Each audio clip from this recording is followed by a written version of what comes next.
Videos that I believe everyone should know. I'm a little biased on this because this has happened to me. So hopefully you learn something from this video about the laws and what you're responsible for knowing.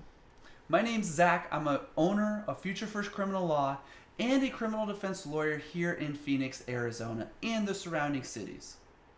Continue to watch this video because you're going to learn something that I wish I knew before I became a lawyer. Number 14 we have here is ignorance of the law is not a defense. The I didn't know this was illegal is not a defense to the charges against you. So neither the police nor the prosecutor nor the judge actually cares what you know or don't know about the law. It is presumed that all people within the jurisdiction they are in are aware of the laws. So claiming that you were ignorant of a specific provision for which you're now charged with violating will not allow you to escape criminal liability. This is very common in our cases that we have today. There are a ton of people in Arizona that aren't from Arizona. There are a ton of people that violate laws here that they didn't know were laws.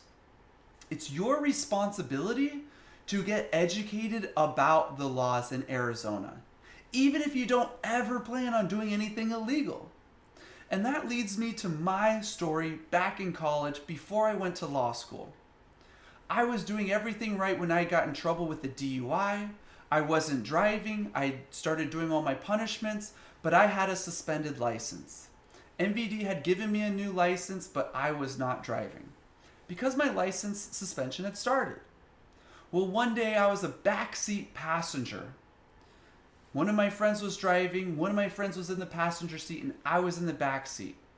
We were doing nothing wrong, but the police got pulled us over because the driver had expired tags. The police officer then approached the driver and said, "Hey, mister, do you know you have expired tags? That's why I pulled you over." The driver said, "Oh my God, I'm so sorry. I did realize that. I'm going to get some new ones." The officer said, "That's fine, but can I please have everyone's IDs?" And we all handed them up to the officer. The officer then came back and gave my friend a warning. Because we weren't doing anything criminally wrong, that driver got a warning. Said, "Yes, please go get your tags renewed." The officer then said, "Mr. Divelbiss, will you please step out of the vehicle?" I looked around and I said, "Okay." My friends were looking at me all confused. I was confused. I step out and the officer says, "Mr. Divelbiss, do you know you just handed a police officer false identification?" And I said, "No, sir, absolutely not. I don't have any false identification. I absolutely would not be giving you any." And the officer says, "Well, look, I've been handed a driver's license here." And I said, "Yes, that's me. The MVD 10 minutes down the road gave it to me a couple weeks ago." The officer then said, "Well, sir, do you know that your license is currently suspended?" I said, "Yes, absolutely, which is why I'm in the back seat of the car, not driving." The officer then said, "Well, great. Here's a ticket, criminal violation for providing law enforcement with false identification." I started to plead with the officer. I said, "Officer, look, this is unfair. What are you talking about? And if this ID doesn't work, this driver's license, for whatever reason, I've got a passport at home that I can get."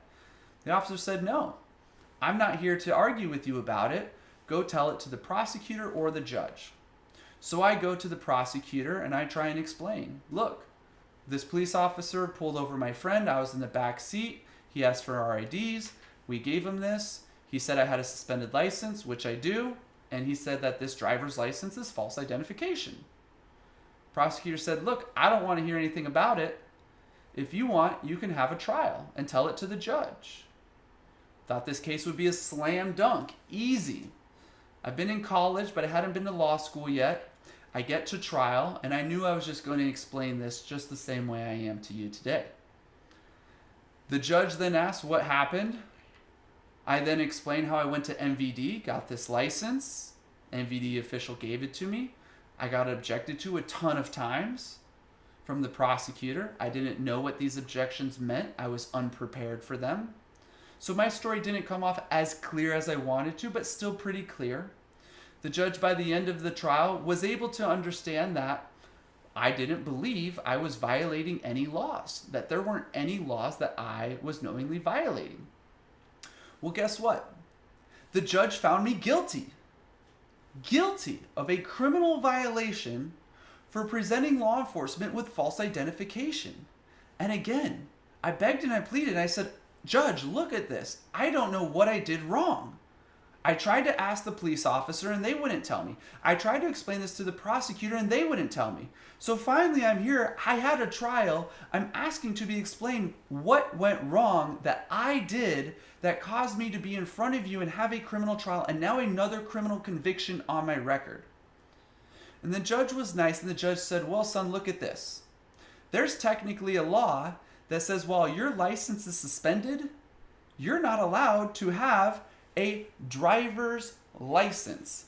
And that therefore then becomes false identification because technically I did not have a valid driver's license since my license was suspended. So I found out the hard way through an entire trial that what I was supposed to do after a DUI, after my license was suspended, even after MVD gave me this driver's license, I was supposed to go and spend another $8 or whatever and get an identification card. I learned the hard way that it is easy for you to unknowingly violate the law. And my ignorance was not a defense. I hope that my story helps you in some small way learn that this is why the justice system is not fair. That this is why I have a job helping good people stay out of jail. That this is why I have a passion for owning future first, because these convictions affected my future in ways that I had no idea of. And there are so many things that people are getting in trouble for today that they didn't know were crimes. And good people do not deserve to be in jail. If you believe you have a case and you want a free consultation, please contact us now so we can help you.